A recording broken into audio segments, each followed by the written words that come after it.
दिखाओगे अल्लाह रब्बुल इज्जत को कि मुसलमान 3-3 घंटे फिल्में तो देखता था, मुसलमान घंटा घंटा सीरियल तो देखता था, मुसलमान घंटों घंटा चाहे वो मोबाइल पर गेम तो खेलता था, मुसलमान घंटों घंटा दोस्तों के साथ गपशप तो करता था। इसको टाइम नहीं था तो अल्लाह के कुरान की तिलावत के लिए नहीं था।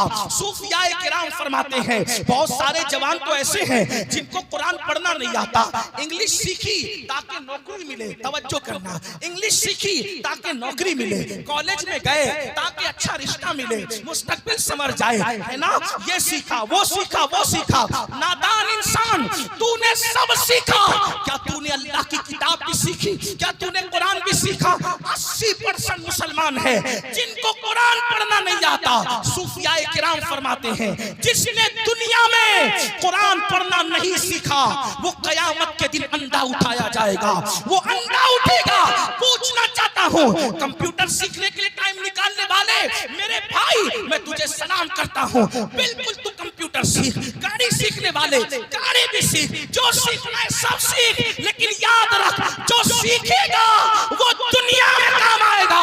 अगर कुरान सीख लेगा तो वो कब्र में भी काम आएगा, वो मैदान महशर में भी काम आएगा। और याद रखना कुरान सीखने के लिए तुम जैसे ज़हीन जवानों को 3 महीने से ज्यादा का वक्त नहीं लगेगा। क्यों नहीं सीखते कुरान? बताओ, जो दुनिया में अंधा है वो भिखारी बनता है कि नहीं बनता? जो दुनिया में अंधा है वो मोहताज बनता है कि नहीं बनता? जो दुनिया में अंधा है अल्लाह अकबर लोगों पे बोझ बनता है कि नहीं बनता? लोग कहते हैं आंख नहीं है, नैन है तो चैन है, नैन नहीं तो चैन नहीं। आपसे पूछता हूँ मुसलमानों, दुनिया का अंधा कयामत में आंख वाला उठेगा, लेकिन कुरान न सीखने वाला कयामत में अंधा उठेगा। अंधे उठोगे तो अपने नबी का दीदार कैसे करोगे? अंधे उठोगे तो अपने खुदा का दीदार कैसे करोगे? ये दुनिया है, दुनिया यजीद की जिंदगी बता रही है। ऐश करोगे, जिना करोगे, अल्लाह के दीन के खिलाफ जिंदगी गुजारोगे तो तुम्हारी नस्लें भी खत्म हो जाएगी। बताओ, लिखने वालों ने यहां तक लिखा यजीद 8, 12 या 14 बेटे छोड़ के मरा। मुख्तलिफ अक़वाल हैं, मुख्तलिफ अक़वाल हैं। 8, 12 या 14 बेटे छोड़ के यजीद मरा। चिराग लेकर नहीं, जाओ सूरज लेकर के ढूंढ लो, आज तुम्हें यजीद का कोई बेटा नहीं मिलेगा। हुसैन ने सब लुटाकर एक बीमार बचाया था। आज पूरी दुनिया में मुसलमान का कोई मोहल्ला न मिलेगा जहां हुसैन की औलाद न रहती।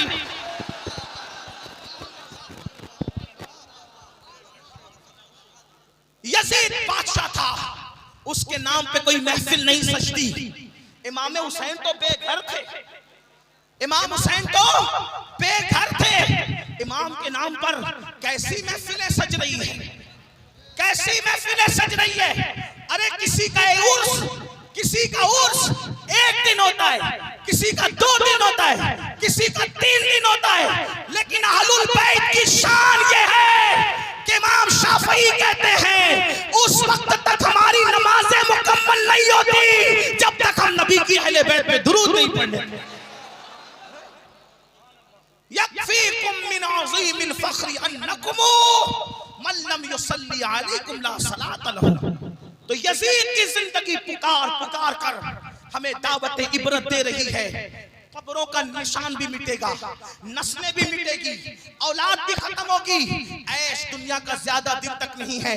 मेरी कौम के जवानों, कब तक दुनिया में डूबे रहोगे? कब तक दुनिया के गुलाम बनकर रहोगे? कब तक दुनिया में डूब कर रहोगे? ये दुनिया बदतरीन है, ये दुनिया बेवफा है। इस दुनिया ने किसी के साथ वफा नहीं किया मेरे भाई, जो अपने साथ वफा करे।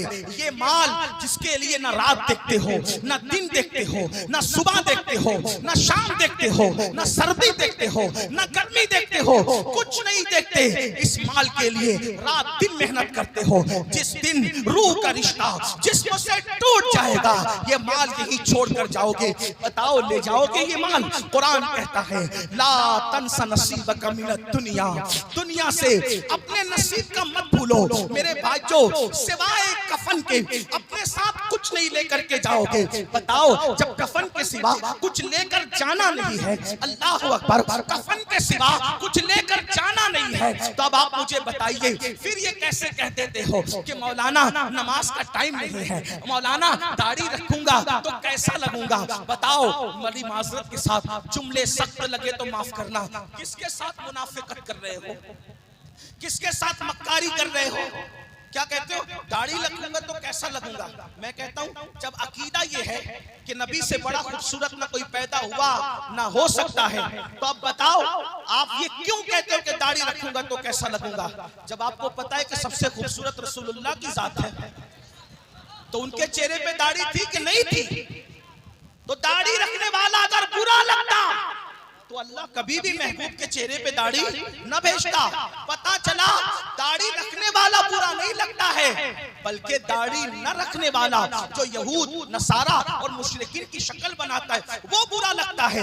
वरना मेरे नबी के चेहरे पे दाढ़ी थी। बयान करने वालों ने हुलिया यूं बयान किया है, मेरे नबी के चेहरे पर खूबसूरत काली काली सिया दाढ़ी और वो चमकता हुआ चेहरा ऐसे लगता था जैसे आबनोशी रहल पर किसी ने सोने या चांदी का कुरान रख दिया हो, ऐसा खूबसूरत लगता था। अल्लाह अकबर। मेरे इमाम उसका नक्शा यूं खींचते हैं, लका बदरुन फिल वजहिल अजमल, लका बदरुन फिल वजहिल अजमल, खत हाले मा जुल्फ अब्र अजल, तोरे चंदन चंद्र पुरा कुंडल रहमत की भरन बरसा जाना।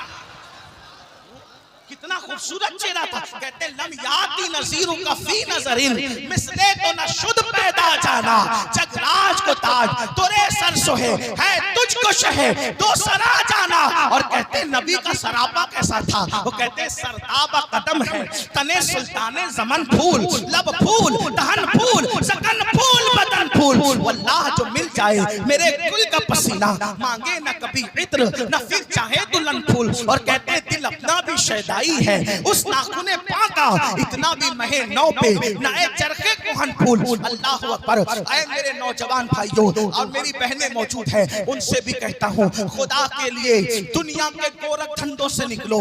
खुदा के लिए ये दुनिया मक्कार है, ये दुनिया फरेबी है। इमाम कहते हैं शहद दिखाए सैर पिलाए कातिल टाइम शौहर कुश, इस मुर्दार पे क्या ललचाया, दुनिया देखी भाली है। जिस दिन रूह का रिश्ता जिस्म से टूट जाएगा, न माल अपना होगा, न दुकान अपनी होगी, न मकान अपना होगा। याद रखना